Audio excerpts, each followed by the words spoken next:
Now the concept is links. జనరల్గా మనం Google ఇప్పుడు ఫర్ ఎగ్జాంపుల్ ఇక్కడ ఎలక్షన్స్ అని ఉంది. ఓకే, ఇండియాని క్లిక్ చేశాను అనుకోండి, సెక్షన్ ఇండియా అని చెప్పేసి ఎక్కడి నుండి indianexpress.com నుండి ఇది క్లిక్ చేయగానే ఎక్కడికి వెళ్ళింది, సెక్షన్ ఇండియాకి వెళ్ళింది. ఎగ్జాక్ట్లీ వరల్డ్ అని క్లిక్ చేయగానే సెక్షన్ వరల్డ్ అనే దానికి వెళ్ళింది. నాకు తెలియలేనిది ఏంటంటే ఇక్కడ నేను ఈ పేజ్లో ఉండి క్లిక్ చేస్తే ఇదే పేజ్లో లోడ్ అవ్వకుండా ఒక న్యూ ట్యాబ్ ఓపెన్ చేసి ఆ న్యూ ట్యాబ్లో చూపిస్తుంది. అంటే దీని యొక్క కాన్సెప్ట్ ఏంటంటే యూజర్కి ఇది డిస్టర్బ్ చేసుకోవద్దు. ఇప్పుడు ఇండియా సెలెక్ట్ చేసుకున్నాడు, వరల్డ్ సెలెక్ట్ చేసుకున్నాడు, తర్వాత సిటీస్ కూడా సెలెక్ట్ చేసుకుంటాడు. సో వాడి ఇంటెన్షన్ ఏంటి, సిటీస్ అని క్లిక్ చేయగానే మెయిన్ పేజ్ ఏదైతే ఉందో దీన్ని డిస్టర్బ్ చేయకుండా నువ్వు క్లిక్ చేసిన పేజ్ని ఇంకొక న్యూ ట్యాబ్ ఓపెన్ చేసి ఆ న్యూ ట్యాబ్లో చూపిస్తున్నాడు. ఇది కాన్సెప్ట్ నెంబర్ 1. ఓకే, ఈ కాన్సెప్ట్ నెంబర్ని నేను మీకు చూపిస్తాను. ఓకే, అండ్ సెకండ్, ఇప్పుడు ఇక్కడ దీన్ని క్లిక్ చేయగానే ఆ రెస్పెక్టివ్ పేజ్కి వెళ్ళు అని చెప్పడం కోసం మనం చూడండి, సరిగ్గా అబ్జర్వ్ చేస్తే ఇక్కడ బాటంలో ఇక్కడ చూడండి, ఈ యొక్క జస్ట్ లాగిన్ కింద ఒక యూఆర్ఎల్ వస్తుంది. సరిగ్గా అబ్జర్వ్ చేయండి. నేను ఇండియా మీద హోవర్ చేశాను. ఇండియా మీద హోవర్ చేయగానే కింద లింక్ చూపిస్తుంది చూడండి, ఇండియన్ ఎక్స్ప్రెస్ /section/India అని. అంటే నువ్వు ఇది కనుక క్లిక్ చేసావంటే నేను అక్కడికి వెళ్తాను అని డైరెక్ట్గా మనకి ఇక్కడ చూపిస్తుంది.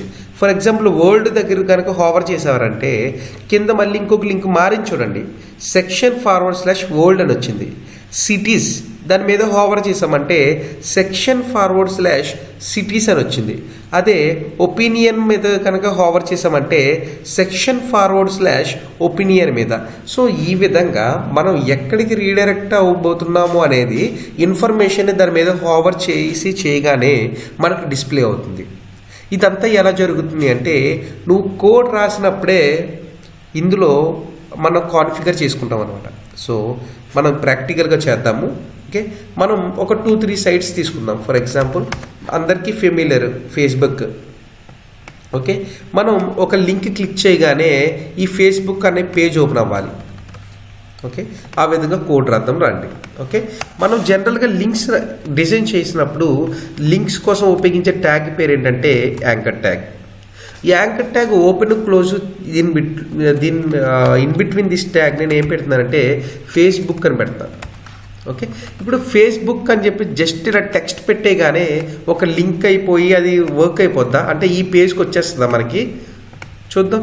ఓకే, ఇది చూడండి, ఫేస్బుక్ క్లిక్ చేస్తున్నాను, వచ్చేస్తుందా, లేదు. వై, బికాస్ నేను ఇక్కడ క్లిక్ చేసినప్పుడు సో అండ్ సో లొకేషన్కి వెళ్ళమంటానికి మనం ఇంకా ఎక్స్ట్రా కోడింగ్ రాయాలి. ఆ ఎక్స్ట్రా కోడింగ్ ఏంటంటే మన యొక్క యాంకర్ ట్యాగ్లో ఒక యాట్రిబ్యూట్ రాయాలి. ఆ యాట్రిబ్యూట్ పేరు ఏంటంటే HREF. ఓకే, HREF అని కూడా అని పిలుస్తారు. HREF అనే ఒక యాట్రిబ్యూట్ వాడి నీకు ఏదైతే ఎక్కడికైతే అది క్లిక్ చేయగానే మనం నావిగేట్ అవ్వాలనుకుంటామో ఆ లింక్ని ఇందులో ప్లేస్ చేయాలి.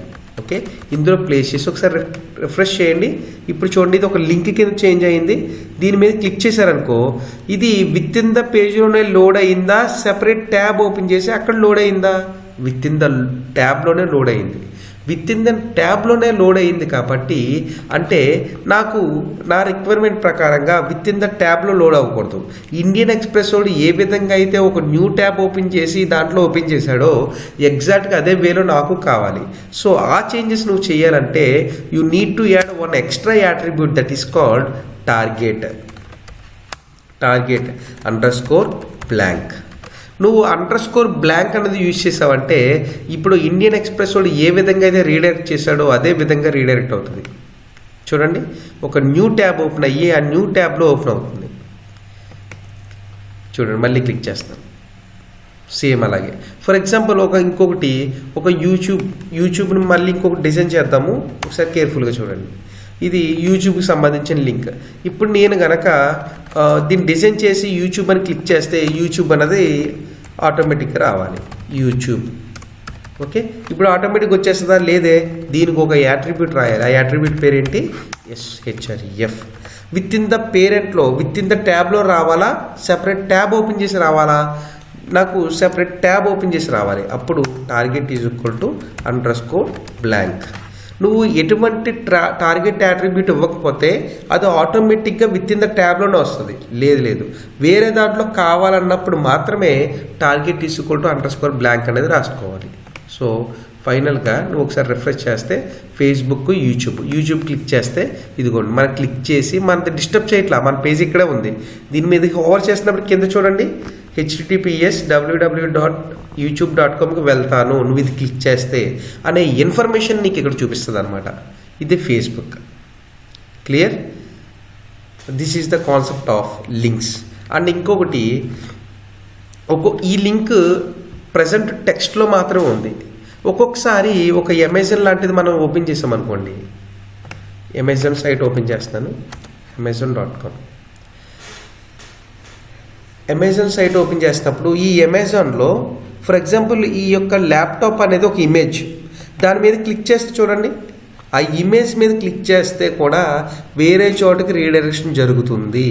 మరి అప్పుడు అది ఎలా చేస్తున్నారు అని అంటే, ఫర్ ఎగ్జాంపుల్ ఇక్కడ టెక్స్ట్ పెట్టాం యూట్యూబ్ అని, ఓకే, టెక్స్ట్ బదులు ఒక ఇమేజ్ కాల్ చేయి, imgsrc ఈజ్ ఈక్వల్ టు, నా దగ్గర కాగ్నిజెంట్ రిలేటెడ్ ఇమేజ్ ఉంది,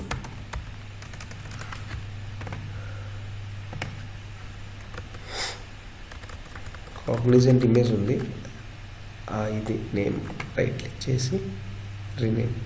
ఇప్పుడు దీన్ని క్లిక్ చేస్తే ఒక యూట్యూబ్ ఓపెన్ అయ్యే విధంగా నేను కోడ్ రాస్తున్నాను, image.jpg. ఓకే, యాక్చువల్లీ ఇమేజ్ చాలా పెద్దగా వస్తుంది, అంత పెద్దగా రాకోకుండా నేను ఒక యాట్రిబ్యూట్స్ యూజ్ చేసుకుంటాను విత్ ఒక 100 pixels and height 50 pixels. Right, okay. ఇప్పుడు మన యొక్క ఫైల్ రన్ చేద్దాం. చూడండి, కాగ్నిజెంట్ ఇమేజ్. ఇప్పుడు దీన్ని క్లిక్ చేస్తే యూట్యూబ్ ఓపెన్ అవ్వాలి, క్లిక్ చేశాను చూడండి, ఇంకొక ట్యాబ్ ఓపెన్ చేసి అందులో వచ్చిందా లేదా. So this is the concept of links. Thank you. And few of the peoples will ask me that, sir, we are having some download icon. When I click on that download icon, I used to download one document. దాన్ని ఎలా చేస్తున్నారు sir? Okay, same concept. Okay, ఇక్కడ మనం download here అని చెప్పేసి నువ్వు ఏ link redirect చేయాలో ఆ లింక్ ఇక్కడ పేస్ట్ చేస్తావు కదా, దాని బదులు నీ యొక్క ఫైల్ పాత్లో ఒక డాక్యుమెంట్ పెట్టుకుని ఆ డాక్యుమెంట్ పాత్ ఇక్కడ ఇవ్వి. ఫర్ ఎగ్జాంపుల్ నా ఫైల్ పేరు ఏంటి, basic.html కదా, ఇది నా ఫైల్.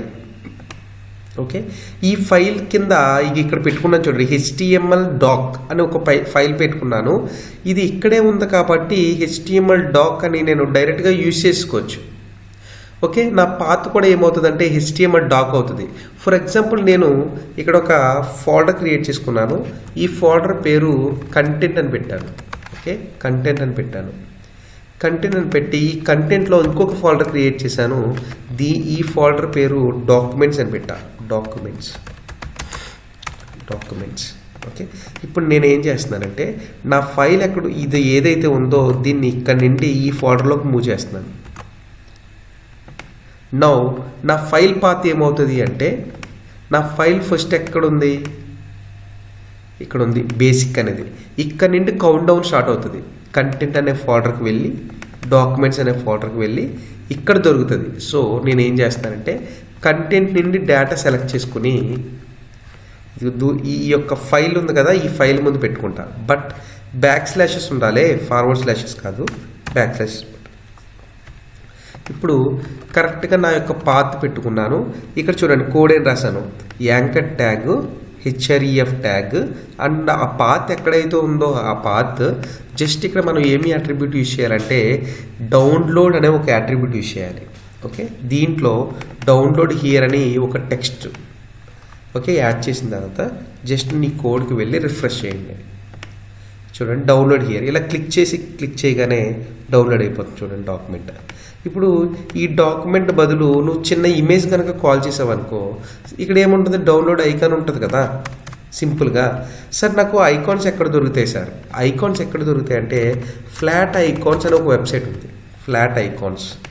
ఓకే, ఈ ఫ్లాట్ ఐకాన్స్లోకి వెళ్ళామంటే ఇందులో ఉంటాయి నీట్గా డౌన్లోడెడ్ ఐకాన్స్, అవన్నీ ఇందులో ఉంటాయి అనమాట. నీకు ఇక్కడ నేను చూపిస్తాను చూడండి మంచి మంచి ఐకాన్స్. ఇక్కడ డౌన్లోడ్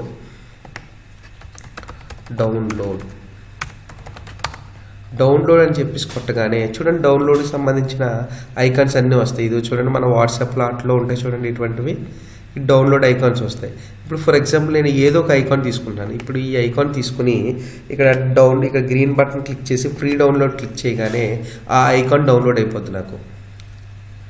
ఇదిగోండి ఇక్కడ డౌన్లోడ్ అయిపోయింది. దీని పేరు icon.png. ఇప్పుడు నేను ఈ ఇమేజ్ తీసుకుని ఈ నా యొక్క పాత్లో ఎక్కడ పెట్టుకుంటాను అంటే ఇక్కడ చూడండి నా యొక్క ఈ పాత్లో కంటెంట్లో ఇంకొక ఫోల్డర్ క్రియేట్ చేసుకుని ఇమేజెస్ అని పెట్టుకుని ఇందులో పెట్టుకుంటాను. ఓకే, ఇప్పుడు నేను డైరెక్ట్గా కాల్ చేస్తాను. కంటెంట్ ఇమేజెస్లో download.png అనేది నా పాత్. సో ఇక్కడ నేను ఏం చేస్తానంటే ఒక ఇమేజ్ ట్యాగ్ కాల్ చేసి ఎస్ఆర్సిలో కంటెంట్ ఇమేజెస్. ఓకే, నా యొక్క విజువల్ స్టూడియో కోడ్ ఆటోమేటిక్గా నా ఇమేజ్ ఇచ్చేస్తుంది అది.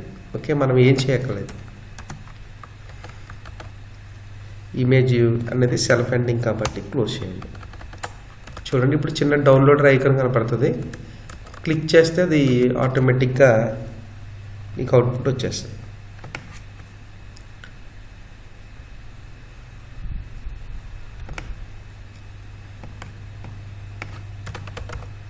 మన ఫైల్ నేమ్ బేసిక్. ఇక్కడ ఐకాన్ పెద్దదైపోయింది. సో పెద్దగా రావడం వల్ల చూడండి క్లిక్ చేస్తుంటే డౌన్లోడ్ అవుతుంది కదా. చిన్నగా పెట్టుకోండి. చిన్నగా పెట్టాలంటే మీకు ఆల్రెడీ నేను చెప్పాను ఏంటది, attributes with attribute and height attribute. With attribute చిన్నగా కావాలంటాం కాబట్టి ఒక 50 పిక్సెల్స్ సరిపోతుంది. అండ్ హైట్ వచ్చి ఒక 20 పిక్సెల్స్ సరిపోతుంది. దీన్ని ఒకసారి రిఫ్రెష్ చేయండి. ఇదిగోండి ఐకాన్, జస్ట్ దీన్ని క్లిక్ చేస్తే డౌన్లోడ్ అయిపోయింది చూడండి డాక్యుమెంట్. ఓకేనా, సో ఈ విధంగా మనం డౌన్లోడ్ చేసుకుంటాం with the help of links. Thank you.